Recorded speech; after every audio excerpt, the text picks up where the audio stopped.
Welcome to Looking at Lucasfilm, the podcast with a different perspective on the world of Star Wars, Indiana Jones, and all of the other entities that George Lucas, Kathleen Kennedy, and the rest of the team at Lucasfilm have dreamed up over the past 40 years.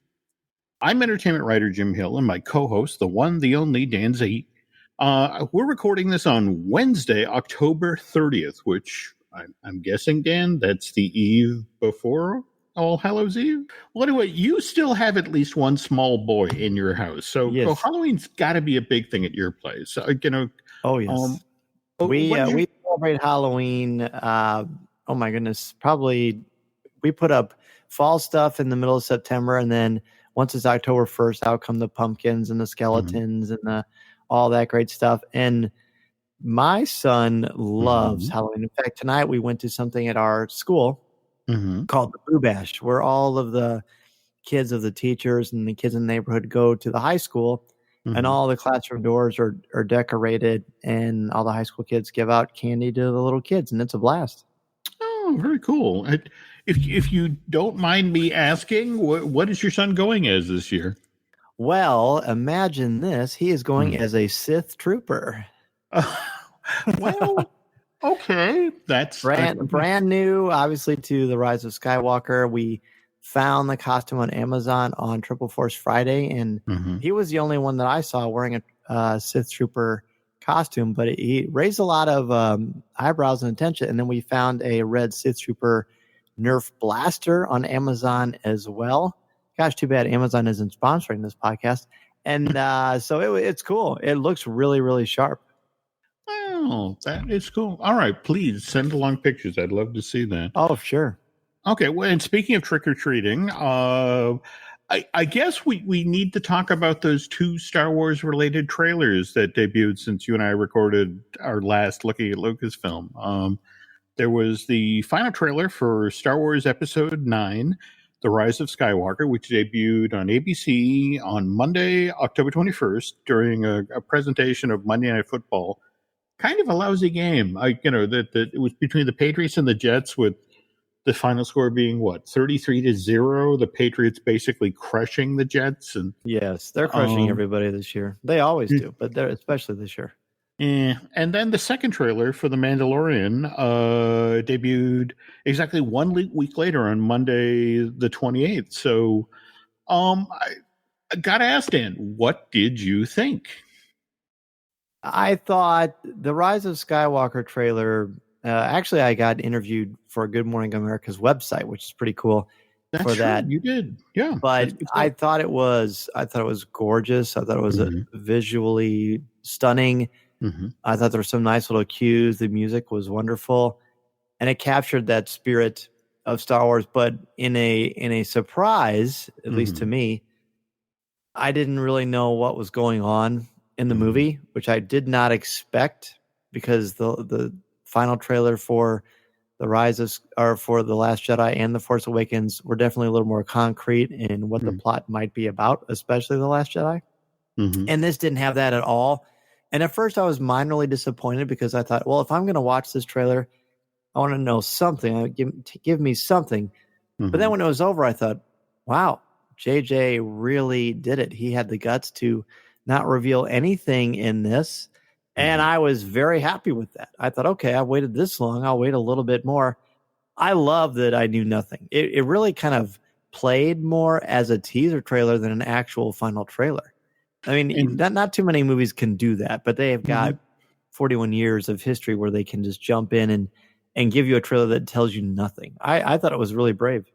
Okay. Well, I have to admit, I liked individual moments of the trailer. I mean, for example, that little vignette in there with C-3PO and the whole "I'm taking one last look at my friends." I mean, I loved how that landed, and I mean, there was some beautiful imagery. There was stuff you could hang on the wall.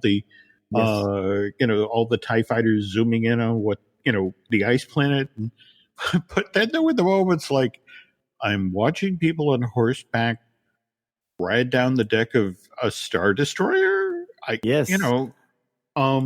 I guess the whole notion of throwing an image in there like that is like, well, you got to come to the movie to sort that one out, pal.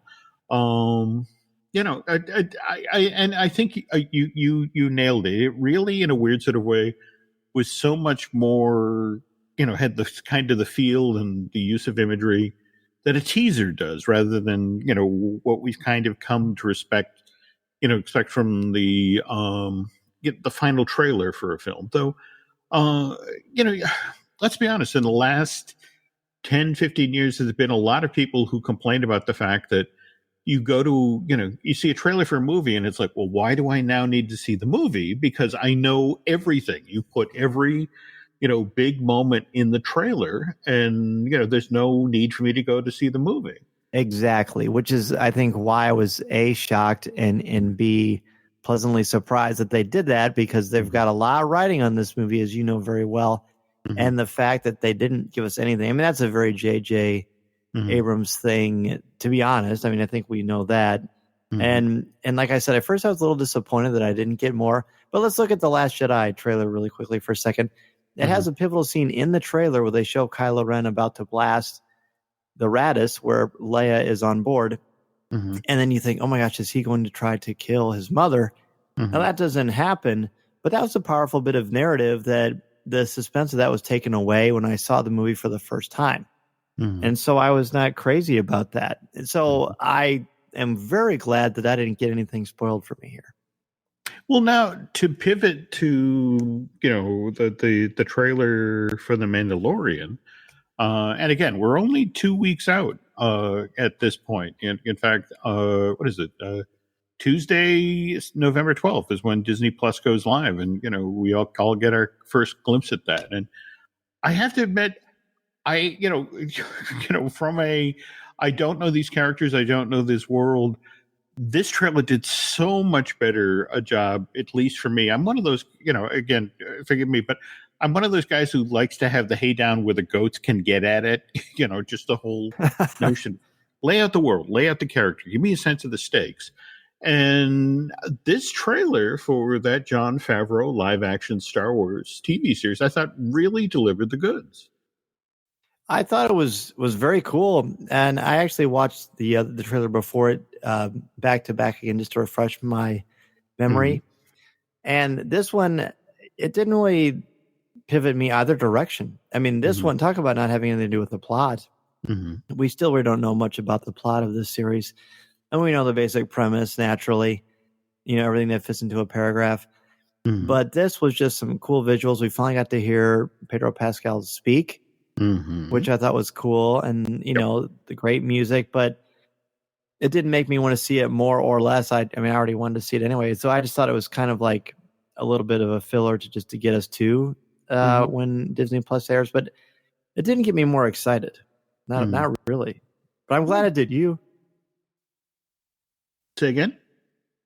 I said, but I'm glad it got you more excited for it, but didn't really do that for me.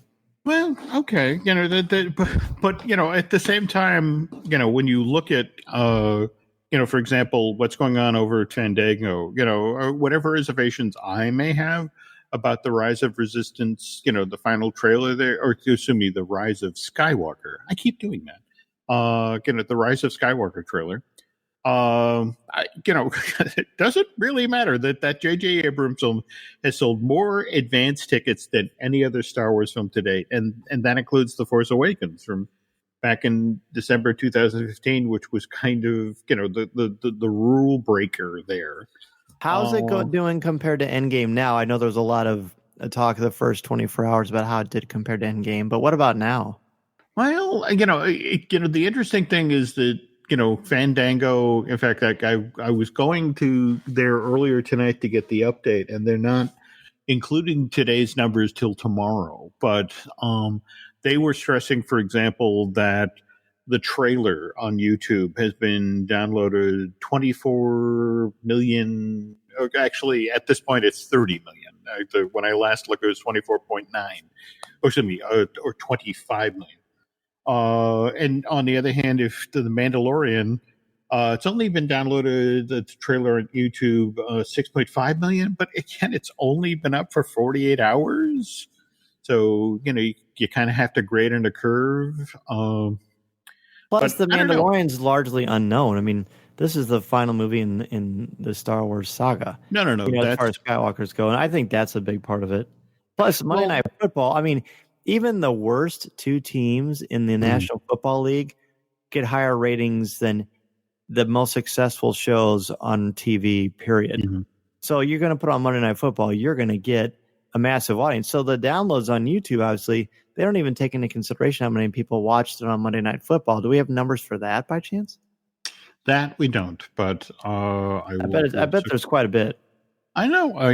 Well, again, that's face it. In our, people watch, on their flat screens, they watch on their phones, they watch on their tablets. It's kind of a different animal ratings wise, keeping tabs on how many eyeballs and that sort of thing. But no, that Disney seemed very pleased with the attention it got the next day, and all the media coverage. On the other hand, they can't have been happy with kind of what happened on the heels of the news that David Benioff and D.B. Weiss were stepping away from doing the Star Wars trilogy that's actually supposed to have followed, the Rise of Skywalker. In fact, what did they? They had a already locked in December 16th, 2022 release date. What's your take on this news, Dan? When I heard it, I mean, there are all kinds of emotions. One of the key things I thought in the article said that Kathleen Kennedy said, the door's in essence open for them whenever they want to come back and try this again. So it's not like it was a done deal and see you later. But it didn't really concern me. I mean, I'm not a massive Game of Thrones fan. I watched the first season. It was fine. It was definitely a wheelhouse that is not something that I play in that sandbox per se, but I certainly understand it and appreciate it. And I did love the Sunday and Monday conversations on Twitter between people who are insanely passionate about it. Yep. Interestingly enough, I'm seeing a lot of those folks seem to be happy that this happened because they think that the D&D, as they're calling them, which I think is funny because the Dungeons and Dragons thing, that they messed up the last season of Game of Thrones, and they're happy that they're not going to deal in the Star Wars universe. So, and I'm sure people will point to this as something of, oh gosh, here we go again. But I don't know. I think getting ahead of something like this is fine. And let's be honest, raise your hand if you would turn down a 9-figure deal with Netflix to do something else. I mean, are you kidding? It is a little surprising that they would sign that after Star Wars, but I guess it's not if I rewind 10 seconds and listen to what I just said. Is it a 9-figure deal? Yeah. Depending on who you talk to, it's 200 million or 300 million for 5 years at Netflix, with the idea that they produce exclusively film and television series for those folks. So, I mean, who in the world would turn that down? I mean, I don't know what Lucasfilm was going to pay them in Disney. I'm sure it was great, but not that much money. I mean, I really think this is a money situation, and how are they possibly going to get a chance to get to that money if they're going to spend 6 or 7 years of their lives on a Star Wars trilogy, which, by the way, I always thought it was a duology. When did it morph into a trilogy? Well, am I remembering that incorrectly? No, that's the interesting thing is, if you go back to February of 2018 when they signed the original deal, it was described as the follow-up to, again, the way that it was framed was the fact it was going to be the first post Skywalker saga films, and that the bullet point description was that it was going to be set 1,000 years before the Skywalker saga and was going to talk about the origins of the Jedi. But you're right. They hadn't necessarily pinned themselves down whether they're going to be 2 films, 3 films, or what was it? Hitchhiker's Guide, Douglas Adams, the fourth installment of the Hitchhiker's trilogy. Just that sometimes stories get away from you. And again, I think what is it? Occam's razor. What the simplest explanation is often the easiest one. the interesting thing, there's a lot of theories out there from entertainment insiders. I mean, you mentioned, the whole notion of there was a whole lot of noise in May after the sixth episode of season 8 of Game of Thrones aired, and even even George R. Martin kind of weighed in about to the effect of there had been kind of a deviation between where he was going to go with the story and where David and DB went. And again, Kathleen is a very savvy player. She's really good at reading tea leaves. Look, Dan, you and I both were at the Star Wars celebration in Anaheim back in 2015, and you must have been in the convention center for that. Remember, it was going to be a panel where they talked about the two Star Wars anthology films, and yes, they showed us Rogue One, and then they threw away very casually as part of the remarks that, oh, by the way, Josh Trank was going to be here, but he couldn't make it today, and that was the gentleman who was supposed to be directing the second of the anthology films. And I do remember that. It was just kind of like you were aware of it and you're like, oh, okay. Yeah. And yeah, it was only later when I want to say May when Josh announced that for personal reasons he was passing up this opportunity, and that there had been lots of talk at that point that perhaps what had been going on with the Fantastic Four reboot that he was directing for Fox, that maybe that kind of weighed in on what Kathleen decided to do here. But let's face it, when Disney paid $4 billion for Lucasfilm, by the way, Dan, that was 7 years ago today. I know. Can you believe that? It popped up on my phone this morning, and I thought, oh my gosh, it's really been that long. Yeah, and and honestly, the weird thing is, it seems like it was 5 minutes ago, and then you take a step back and look at all the new Star Wars stuff that we've gotten in that period. And with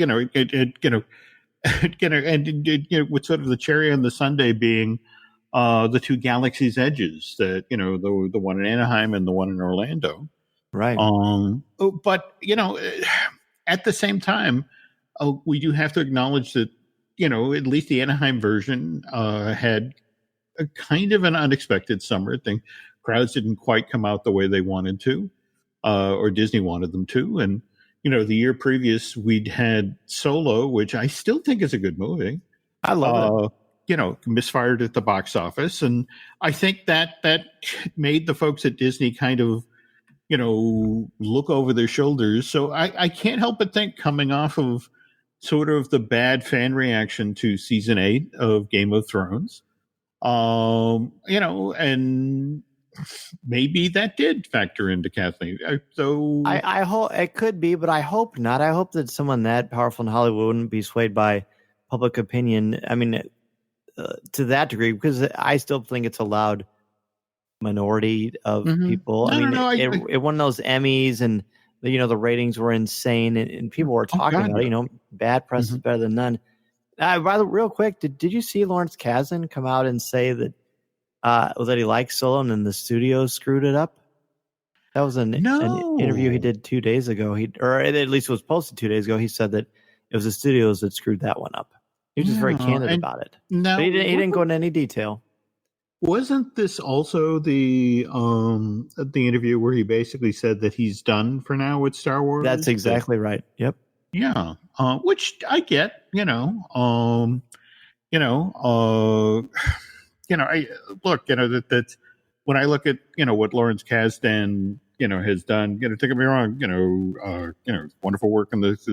Picking up the the script for Empire and finishing that. Likewise, his work for Raiders. But again, this is also the same guy who did The Big Chill. And actually a wonderful Blair Brown, John Belushi movie. Ever seen Continental Divide?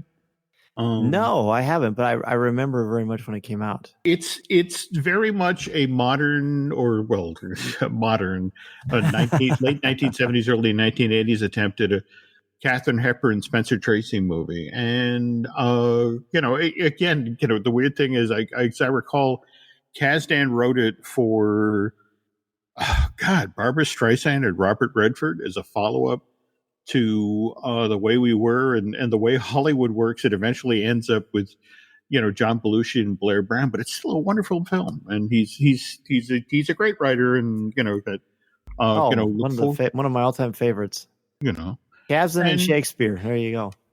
Well, and seeing as we're talking about great British authors, we have to also, if we're talking about Kathleen Kennedy, acknowledge the honors she received earlier this month, where the British film industry arranged for her to be made an honorary commander of the Most Excellent Order of the British Empire.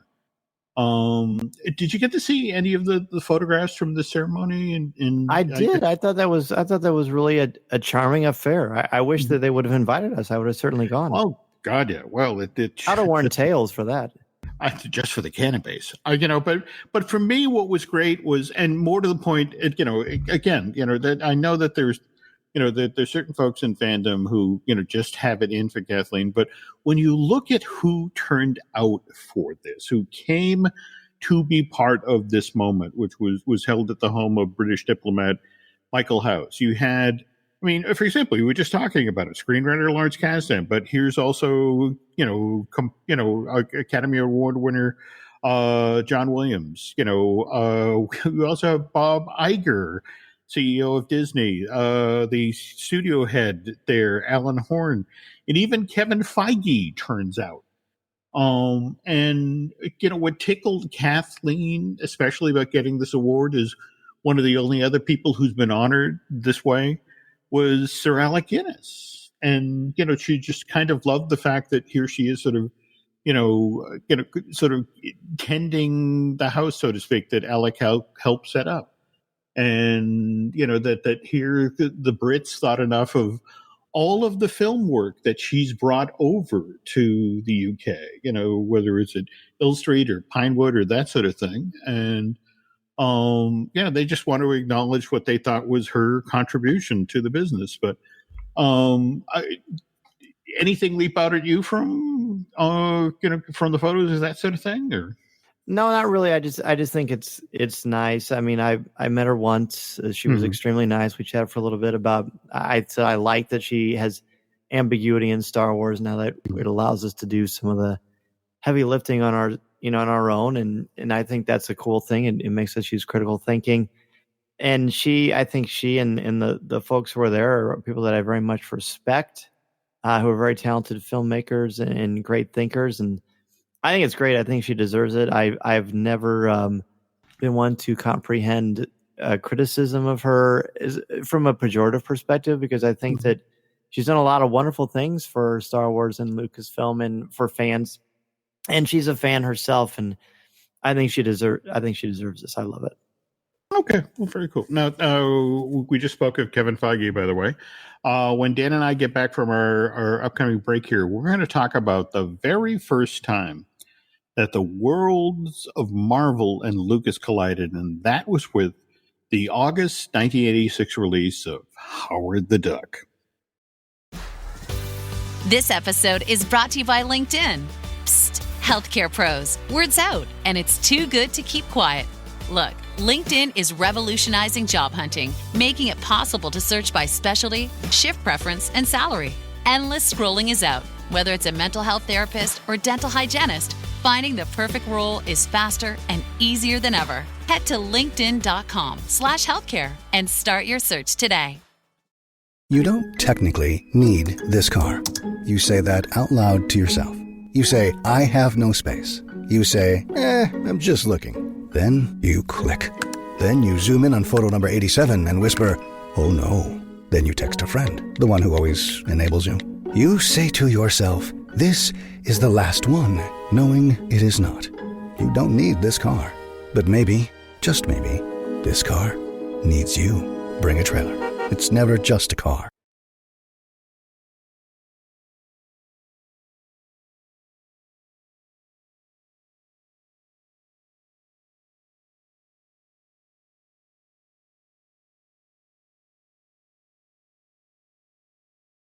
And we're back. As we mentioned earlier in the show, Dan and I are recording this podcast just before Halloween 2019, which is when people get to sample some pretty weird, tasty treats. Which made me think of what just happened last week at Galaxy's Edge. Did you hear about this? Where they did the 3-day test for the menus at, I want to say, Ronto's Roasters and Docking Bay 7. They have those very Star Wars centric names for the food that serves these quick service restaurants, and again, just for a short period of time, they changed them out to sort of more user friendly names, as in it's a chicken sandwich. That's what you're right. Okay, I didn't know it was a 3-day test. I thought that was permanent, and I very much lamented the fact that they were going to go away from the theming before the entire park was completely done, because I think you should give it an actual chance to thrive when all the components are there and everything is firing on all cylinders. So I was relieved to see that they've gone to sort of a hybrid, because I want that theming there. I think that's part of the charm. Well, what's kind of intriguing, I was talking with some folks who work at the park, and the way they explained it is they honestly believe that when Rise of the Resistance opens, and that's what, December 5th in Orlando, and I want to say January 22nd out in Anaheim. The belief is that, they're going to get sort of a second chance to make a first impression here. And what they're noticing supposedly from the raw data that Disney has in hand, that these quick service restaurants aren't necessarily serving people all that quick, that they're not doing the throughput that Disney had initially thought they would. And the belief is, or at least initially they thought, okay, well, it's got to be the menus. It's got to be the names of the food, because people get to the top of the queue and kind of freeze for a second while they're reading, and then announce what their order is. And so they made this test. They did this for 3 days, with the easier to read and pronounce names. And Dan, there was absolutely no difference. That the same number of people came through the lines. The receipts for the days evidently were almost exactly the same. And so now Disney's faced with the awful option of like, oh no, what if it's the way these restaurants are set up? What if there's just too much eye candy, or the queue set up in a poor way? That's what's slowing us down. I mean, you've been in the Anaheim version of both of these quick service. Right. Is there anything that leaped out at you? Or? Well, the last time I was there was someone in front of me looking at the menu, and he seemed frustrated, and he told his family, all right, we're not doing this, and he left. And I can't legitimately say that I know why. I don't know if his kids were, fighting, and they would just been a long day and they were just frustrated, and that would happen in any restaurant. Or was it because they weren't sure how to kind of disseminate the menu? But I mean, all you need to do is read it. It very clearly tells you below the Star Warsian candor that what is actually in it. So I like the notion of it being a hybrid, as I said, of Cadu ribs, but then explain what kind of meat it is. I just think that's a more practical way. I mean, to me, the biggest risk at Galaxy's Edge has always been the fact that where the major shops are, they don't have signs. So for all you know, unless you happen to be walking by when the door opens or people are moving in and out, it's just a wall. I always thought that was more of a risk. Okay. Interesting point. Well, I'm finally actually later this month, in fact, inside of the next 3 weeks, going to get down to Orlando and get into Galaxy's Edge. So we'll have to compare notes at that point. Oh, yeah. I can't wait to see what you think. Okay. Well, all right. Now, again, okay. So it's the day before Halloween. Tomorrow, lots of people are going to be wandering around in Star Wars themed costumes, but I got to wonder how are the ducks are going to be out there. Let's do the math. It looks like 0. I can see, that's the thing. I genuinely have a soft spot in my heart for this William Huck film. And then, Dan, you've seen some of this, right? I've seen bits and pieces of it. I think I was, when did it come out? What year? 1986. Right, 86. So So I was about 13, 14 years old. And I remember seeing it when it was on HBO the first time in random parts. And it was that thing where people of my generation, we heard the name George Lucas, but it didn't have lightsabers or a bullwhip. And we're like, and you just don't give it your all because I don't know. I just was never there. I always thought it was amusing. I liked the look of the duck and, and who doesn't like, when you're a kid, oh, it's the girl from Back to the Future. But, other than that, I've never followed through to watch it again, which I know it's got a massive cult following. Well, Are you telling me I need to give it another chance? No, I mean, I would definitely recommend that if only, for example, the Phil Tippett, who, of course, is, the master of Go Motion at Lucasfilm. There's, what is it? The Dark Overlord monster character in this thing is honestly some of Phil's very best work. And this is, and about Go Motion, how it's sort of the next generation of stop motion where you move it just a little bit as you're shooting the shot. So it gives that little motion blur like a real living thing. So it's got that.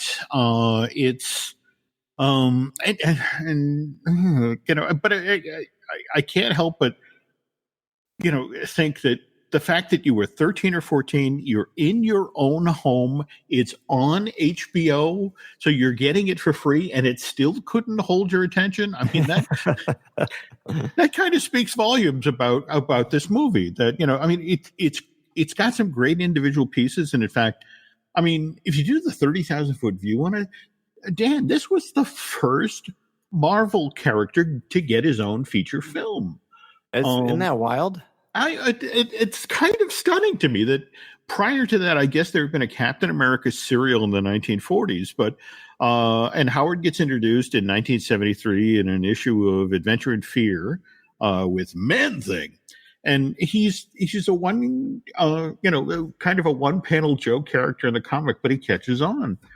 And, he gets his own book starting in the mid-70s. And again, it's kind of ironic, given where Disney and Marvel are right now, because this is when Disney sues Marvel because they think Howard is a ripoff of Donald.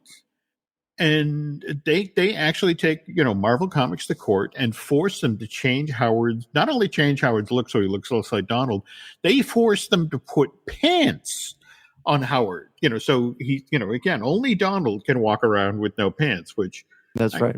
I don't think necessarily it's a great claim to fame. Anyway, think that's a foul idea. Oh, the dad jokes have begun. Okay. So anyway, okay. So it's Universal Studios. This is the studio that, again, as that turned down Star Wars, turned down Raiders. So the very next time that George, comes to them with an idea for a movie, they say yes. And he says, well, do you want to hear that? And I said, no, we want to make a movie with you, whatever it is. But here's the thing. George initially looked at Howard the Duck and thought, oh, we should do an animated movie. And the interesting thing, George had done one animated film prior to this. Have you ever seen Twice Upon a Time from 1983? No, I haven't. Oh, you have to chase this down. We have to talk about this at this point. It's this wonderfully funny animated film by John Cordy. And it has one of my favorite animated characters of all time, Ralph the All-Purpose Animal. We have to chase this down for you. Warner's, in its archives collection, made this available back in 2015. So let me chase you down our copy, Dan. You got to watch this. So, all right. But anyway, William Huck and Gloria Katz, who helped George write the script for American Graffiti, also produced by and released by Universal, they write the script for this. And early on, George decides the perfect guy to direct this movie is John Landis. But again, this is at the point that Universal is like, I know you want to make this as an animated movie, but we really need to film out for the summer of 1986. And animation is going to take too long. So can you do this as kind of a live action movie with, say an animatronic duck. And, and this is coming after John Landis had done American Werewolf in Paris. So this is a guy who clearly knew how to do, work with effects, clearly knew how to work with animatronics on camera. And, so George is like, well, John would be the perfect guy to make this movie. And Landis turns him down. And I've got a quote here where Lucas later said, "The greatest regret in my career is that John Landis was unable to direct Howard the Duck.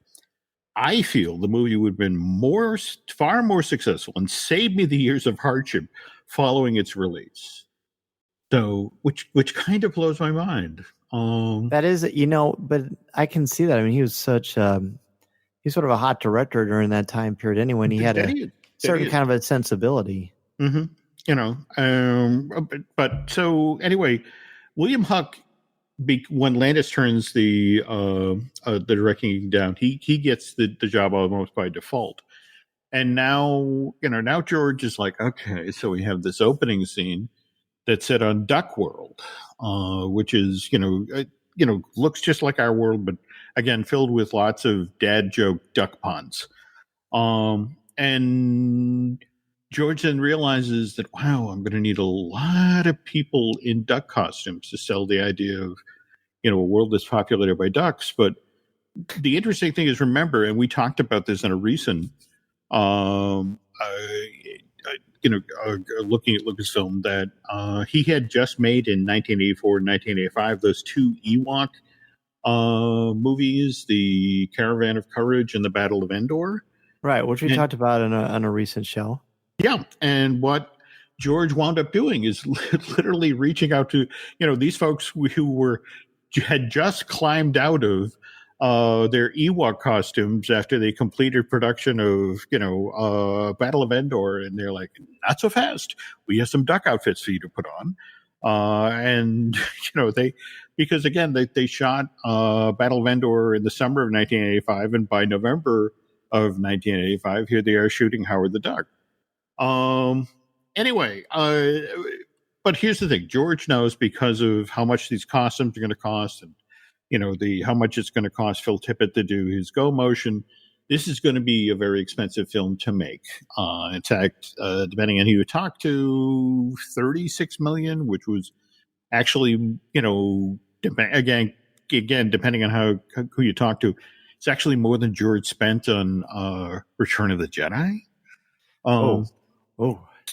So it wasn't all as quacked up to be. Oh, that's two. That's two. Yes, all right. I'm not even done. We're keeping score here, folks. So anyway, in the script that William and Gloria originally wrote, when Howard traveled from Duck World to Earth, he landed in Hawaii. And, the whole notion of, it'll be colorful, it'll be a different background. And George is like, that'll be expensive. It's like, no, we're going to shoot this stateside, and which in this case, looking for more affordable turf meant shooting in Petaluma, California. Now, you mentioned Leah Thompson, the girl from Back to the Future who played Marty McFly's mom. The execs at Universal really pushed for her to be the female lead in Howard the Duck, because the thinking was, given that she'd done such a good job with the scenes where Lorraine is a teenage girl and has the hots for her son Marty, that when it came to uncomfortable romantic, relationship scenes, that, Leah Thompson, would be the perfect person to, that be the Earthling who fell in love with the duck from outer space. Let's see. As for how they actually did Howard in the film, initially it was a child in a suit, kind of a throwback to, what was done with E.T., but in the same situation as E.T., that when it just became too hard for the child performer to do the stuff that was necessary in the suit, they brought in a little person, Ed Gale, who probably best known to horror fans. He was the guy who'd be in the Chucky suit in the Child's Play movies. Oh, and wasn't he from North Dakota too? duck I coda? want to say yes. Really? You didn't get the duck coda pun? Oh. I know. By the way, Child's Play just rebooted this year, and so who does the voice for Chucky this time around? But Mark Hamill. That's right. And while we're talking about voices, He totally fit the bill for that too. Okay, I think I'm done now. Oh, you're hurting me. Okay, when it came to the voice of Howard the Duck, they auditioned Martin Short, they auditioned John Cusack. Evidently, Robin Williams was in the mix, and what was kind of interesting is that because the suit, this was a $2 million animatronic suit. The decision was made after the first couple of days of shooting, when they couldn't really hear the poor performer inside the suit. It's like, oh, we're gonna have to do all this in post. We're gonna have to loop all of the dialogue. So yeah, and the thinking was, especially when they were looking at the footage, they're going to need to do something to make this movie funnier than it actually is. And so for a time, I guess they were talking with Robin Williams. And oh wow, I guess Robin wanted money. I think that's makes sense. Yeah, what it came down to. I just did that. I didn't even mean to do that. It makes sense. Wow, I need to migrate out of here. We are so close to the end here at this point, folks. I think it's fair to say that my duck puns have been funnier than the actual movie. It's so funny you say that, because there's a famous story about the first test screening of Universal, and it's a disaster.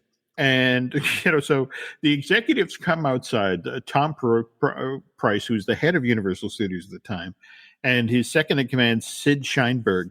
And they seem to have a shouting match in front of the theater as to who actually greenlit this movie, whose fault this is.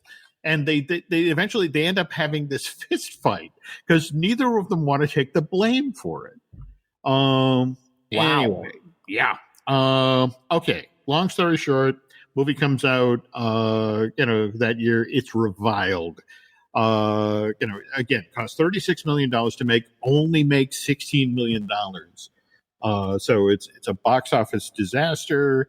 It manages to take home 7 Razzies that year. In fact, Tim Robbins won the award for Worst Supporting Actor. This was one of the very first films that Tim Robbins made when he arrived in Hollywood. And to this day, he loves Howard the Duck. Really? But, even though it laid an egg? Oh, God. Okay. See how lucky my students are? Yes. Yes. Wow. But anyway, what ends up happening is the film, because of the technical issues, goes so far over schedule that Tom ends up getting paid twice what he originally was contracted to be paid to do this film. So, it's just like, that's the film that paid his way into Hollywood and gave him a cushion to actually go out and get decent acting jobs.